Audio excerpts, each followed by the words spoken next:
my team was sitting at a table really with our head buried in our hands going, what did we do? Like, are we ready for this? And very overwhelmed. And my phone rang.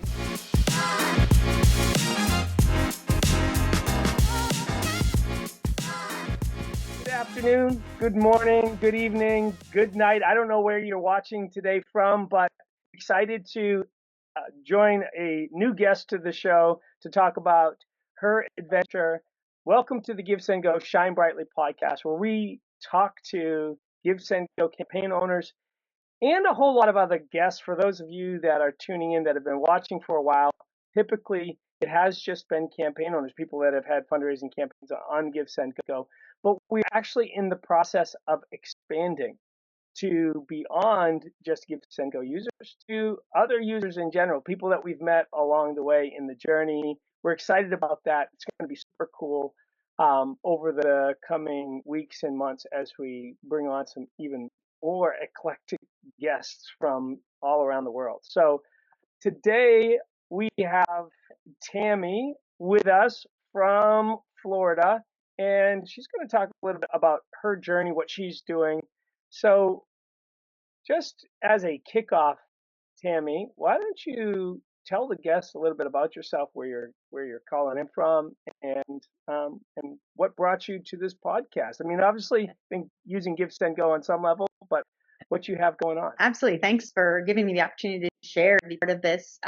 So really, born and raised in Pennsylvania most of my life. About 15 years ago, my husband and I embarked on a journey to Jacksonville, Florida. It started with seminary. We did seminary. We were taking a sabbatical. Actually, we owned some businesses up north, and we decided to take a sabbatical and came to Florida and went back to seminary. Fell in love with Florida. So, those Pennsylvania winters are brutal. So it didn't take long for us to realize that we enjoyed the beach and that the beach life is a little bit more our pace. So we relocated here and really was on the same trajectory that I had always been on, which is academics. So I was a teacher. For years, the businesses that we owned were schools. We had 4 schools. And then I was a principal and then a professor and then was a director at the university. So really had a very academic trajectory.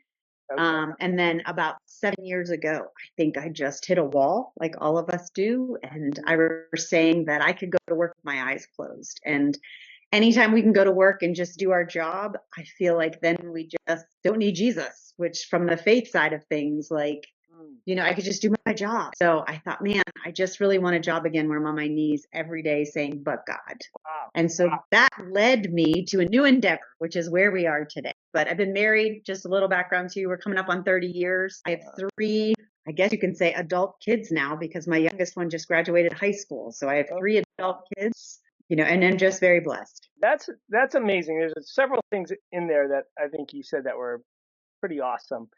First off, just as a point of notice, we were in Pennsylvania just 2 weeks ago for a homeschool convention that we were sponsoring. So that was fun. It was in the Hershey Park, Lancaster area. Oh, yeah. I don't know what part you're from. We've had a lot of big notable Give, Send, Go campaigns in Pennsylvania over the time. But I love what you said about if you can just show up to your job and just do it kind of blindfolded, how you really need to be analyzing what you're doing, because our dependency really needs to be each and every day in a place where we're stepping outside of the comfort zone to see God really move and have him engaged in the reality of our life. That is so amazing. Super cool. So you're now in Florida. You have a Give, Send, Go campaign. You started the Give, Send, Go campaign, which is why we're having this conversation. So I'm just going to reference it real quickly so that people can know about it, they can read it, they can go there for themselves. It's givesendgo.com/Murray Hill, MurrayHill, Murray Hill. So for those of you watching, go to givesendgo.com/Murray Hill, and you can read about the fundraising campaign. It seems to be a project that you have going on to raise funds for this Lifework Leadership. So what is Lifework Leadership? Why don't you tell everybody what this endeavor is all about? Yeah, so 7 years ago, looking for something new, I stumbled across an organization called Lifework Leadership. And Lifework is a global leadership program. It's in 22 countries around the world. and they were looking for a director here in Jacksonville. And so I kind of threw my hat in the ring, and they were gracious enough to give me a chance. And so really what it is, it's an 8-week leadership development that helps business leaders learn how to bring their faith and their work in greater conjunction. And so from legally, what are you allowed to say and what are you allowed to do in the workplace when it comes to your faith? And then tactfully, what's appropriate in your work environment for you and your faith? And then through that, we now here in Jacksonville and in several cities around the world, we have the largest faith-based networking system that emerges from. Here in Jacksonville, we have over 600 alumni who have gone through this program. And then we've got this huge Christian workplace network that we then work together. So whether it's job placement or hiring or resumes or, just getting together and working together, but we've ended up creating this organic faith-based networking system here in the city. And so that is Lifework. And how long has Lifework been around? When was it founded? It started in Orlando about 30 years ago. We just celebrated our 30-year anniversary. We've been in Jacksonville now 15 years. So from Orlando to Jacksonville for 15 years, that's the primary institution. And then out of that, you have this Cup of Jōb, Cup of Jōb, helping the community. How is that working and what is that all about? Yeah, so I think after doing Lifework for a few years and realizing the greatest asset was our business leaders. And I guess the teacher in me, recognizing that I'm not really good at just standing up in front and teaching, but I love those learning labs. Like that's just the teacher in me, that I need to have a hands-on project to teach my students or my business leaders what it's really like. And so although I could stand up in front of them and teach faith and business, I really wanted to live it out. And so we began to start this concept, which I never coined the term, but just kind of latched onto it as redemptive entrepreneurialism. So really starting these enterprises, starting these businesses for the purpose of redeeming a particular demographic. So 5 years ago, we launched our first one, and it was a coffee shop. We called it Cup of Jōb, and it really was based off of Jōb 22:21, which simply says, submit to God, be at peace, and good things will come. And so we started this coffee shop, and we partnered with a rescue mission called Beaches Rescue and Recovery. And we used it as a job placement program for the homeless, working with them from resume building to actually working to, hopefully getting a full-time job using our network of faith-based alumni. And it's just been transformative for the organization, for us to really have a true learning lab for our business leaders to see what it's like, to go through COVID. And you would hear business leaders say all the time, yeah, but you don't understand my payroll or my P&L. And, now we get the opportunity to say, we do understand it. We're living it. So it's been an amazing opportunity for our alumni. It's been great for the homeless. It's just been good for the community. And then as a nonprofit, it became an opportunity for us to generate revenue rather than having to always ask and always looking for a way to, come up with funds. This was a way for us to generate revenue. And so that was our first one. And it worked so well that we started a mobile truck. So we now have a coffee truck that's a mobile truck that actually employs refugees who are having trouble with transportation. And because it's mobile, we can go pick them up, we can take them to work, and we can bring them home. And we really wanted to serve this community. It's a very different community here in the city, and we really wanted to serve this community. And so we just opened the doors about a week ago to our third location here in Murray Hill. That's fantastic. Something that you said at the beginning of their redemptive entrepreneurialism resonates so deeply. As you are aware, Give, Send, Go is a business that fits that description. We set out on a journey of saying, wow, there's this cool thing called crowdfunding, communities coming together to raise money. And money is important to help meet the material needs that we have, but people need the reality that in the midst of those difficult moments, money doesn't solve all of those needs. It'll help meet the material need. It doesn't solve the immaterial realities that sit in the situations. But Jesus does, and we have that hope. So you got to bring money and hope together. It can't just be about money. And so that was the whole endeavor with Give, Send, Go in this step of saying we're going to be a platform that fits into the space, provides a functional use, but also shares hope in the midst of these difficult moments that people go through. I had a years ago experience with Billy Graham at an event that I went to, And little did I know, it's something was seeded inside of me at that moment. Little did I know, years later, one of the things Billy Graham had said, and many other evangelists at that time, was that the next great awakening, revival of the heart of the people towards God, was coming through redemptive entrepreneurship.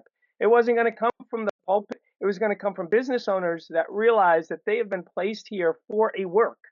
That Ephesians 2 says that we have been God ordained at the very beginning, good works for us to live in. So that's what we're doing at C12, but it sounds exactly like what you guys are doing. And I think that that is absolutely incredible. I love coming alongside other businesses and seeing the work that they're doing and actually being the hands and feet of Jesus in the midst of the community. So how's this expansion in Murray Hill going? What's it looking like? What is it? How's it taking shape? It's good. And I think that's been really for us. We had never used a crowdfunding platform before. We really have kind of gone to our alumni. And they've always stepped up. But now that we're growing so much, we didn't want to keep, going to the same people and asking the same people. And so that's what kind of got us on the search of there's got to be something out there that aligns with what we're doing and can help us. And it was actually an alumni who said, hey, there is this organization and so they kind of turned us on to Give, Send, Go. And so we, got on there and thought, okay, this looks like something that would work for us. And so we set it up and, kind of wrote the little thing on Give, Send, Go. And it was really cool because like all businesses, I shouldn't say like all, but like a lot of businesses, when you start, you jump in with both feet and then all of a sudden you're like drowning and you're like, what in the world did I do? What was I thinking? And so we tackled this third location when we really probably weren't ready, but we were like, all right, God laid it in front of us. We're just going to jump in with both feet. And so my team was sitting at a table really with our head buried in our hands going, what did we do? Like, are we ready for this? And just overwhelmed with everything that was happening and inspections and licensing and all the stuff. And we didn't have the money and we didn't, just very overwhelmed. And my phone rang right when we were in this meeting of just complete and utter, oh my gosh, are we doing what we're supposed to do? And my phone rang and I took the call and it was a representative from Give, Send, Go. And they just said, this just came across my desk and we saw what you're doing and we just wanted you to know that there's somebody here that's praying for you. You know how God works. It was the call at the moment that we needed. And so this sweet lady, I don't even know her name, from Give, Send, Go, I told her, I was like, we're in a meeting right now, blah, blah. She's like, let me pray for you right now. And so put the phone on speaker for my entire team. Oh my gosh. And this amazing representative, I don't even know who it was, from Give, Send, Go, said the most heartfelt, prophetic, inspirational prayer that, only God knew we needed at that moment, at that time, to say, hey, you're doing what you're supposed to do. You're right where you're supposed to be. And so, sorry, I didn't mean to get emotional. But just super cool beyond the platform itself and the fundraising was to know that there were people somewhere else in the world, not where we are in little Jacksonville, who, were praying for us. And so that in and of itself made it worth it for us. So, just thank you for being who you are and for doing what you're doing. I mean, that's just, obviously this is being recorded. Not only are we going to share it on the podcast, which everybody will get to hear that, but I'm going to make sure that the team gets to hear that too. We started that prayer team initiative a couple of years ago when in the midst of COVID, we saw everyone being pushed into isolation. You can't talk, you got to be separated, all this stuff. And we said, okay, God, you want us to be the hands and feet. You want us to share with people. How can we do that? Like tangibly as a platform. Like, well, you actually have the contact details of the people. Why don't we just call them, pray for them? Because prayer is powerful. And so he started orchestrating, hired this team, and now they call hundreds of campaigns daily. And those moments come out all the time. And we're blown away because they bring us to tears too. They re-solidify even in us that God's at work in the midst of all of this. It's such an incredible thing to hear. So thank you so much for that testimony. I love hearing that you put it on speakerphone for your team to hear that. That is so cool. So cool. So again, for those watching, givesendgo.com/Murray Hill, givesendgo.com/Murray Hill, and you can jump on the campaign page. You can give there and contribute to this amazing endeavor. You can share the campaign with your community so that they can know about what's going on. But also, you can pray. That's one of the cool features that sets us apart as well, is that pray button that people can just send a message to you guys. And we love seeing that used. So one of those three things, Tammie, what else would you like to share with the team? What an amazing journey of things that you have going on there.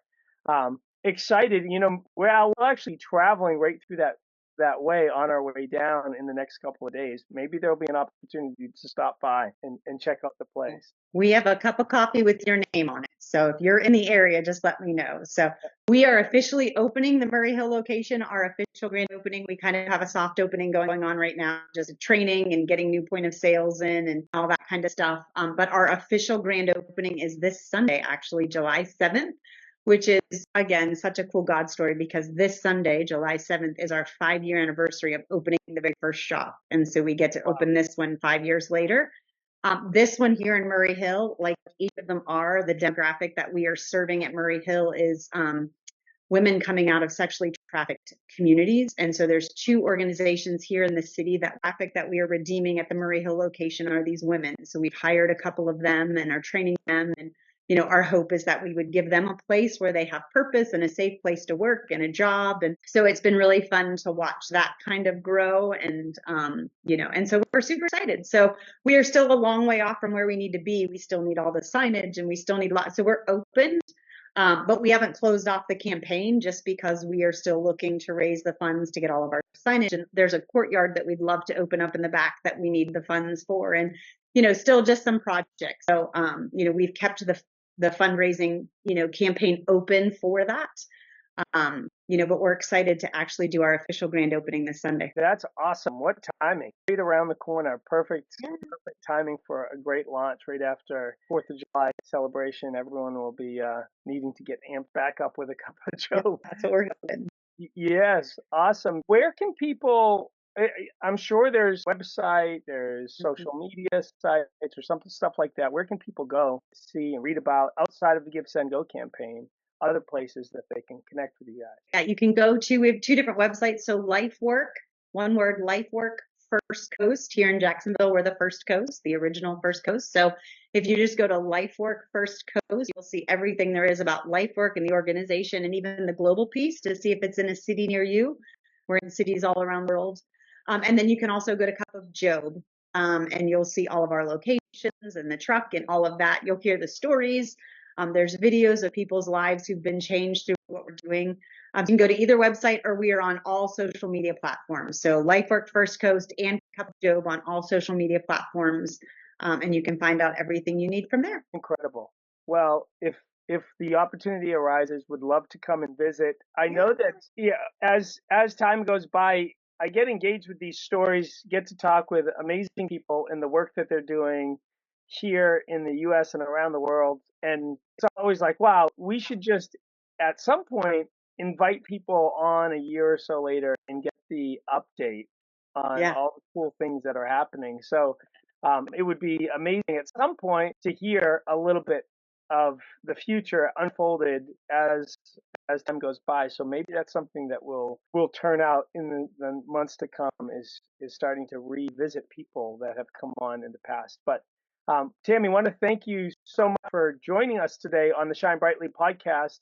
I'm going to give you the last word. You can let people know anything that you feel like you want to leave them with. Why don't you close out there with your final thoughts? Yeah, honestly, it would just be, an encouragement for people to lean in. I think our number one session at Lifework is helping people identify if they're doing what they're called to do. And I think, my whole story is really embracing what it is that God called me to do and walking in that. And sometimes that's a risk and it takes faith, but anybody who's walked that path would tell you it's worth the risk. It's worth taking that step and doing what it is that God's called you to do. And so I would just encourage people to step in that and to walk in that. Beautiful words. Thank you, Tammie. Shine Brightly crew. Have a great week. We will see you again. Signing off.